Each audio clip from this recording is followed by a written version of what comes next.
But if all we do is have a hearing and then nothing happens, then that's not accomplishing anything. And I know I sound very critical of the Republicans and their leadership on these privacy issues, but I've just seen it over and over again that we have the hearings and nothing happens. So excuse me for being so pessimistic, Mr. Chairman, but that's where I am. Community and businesses.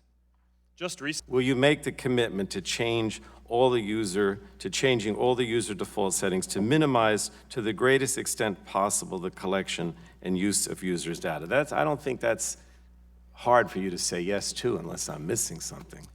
Congressman, this is a complex issue that I think deserves more than a one-word answer. Well, again, that's disappointing to me because I think you should make that commitment, and maybe what we could do is follow up with you on this if possible.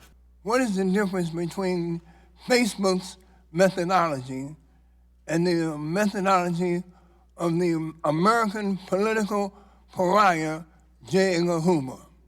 Congressman, this is an important question because I think people often ask what the difference is between surveillance and what we do, and I think that the difference is extremely clear, which is that on Facebook, you have control over your information. The content that you share, you put there. You can take it down at any time. The information that we collect, you can choose to have us not collect. You could delete any of it, and of course you can leave Facebook if you want.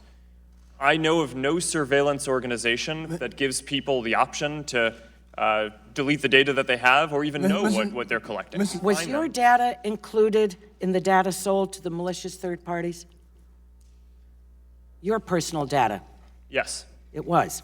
Some would argue that a more regulatory environment might ultimately stifle new platforms and innovators. Some might describe as desperately needed competition. On your point about regulation,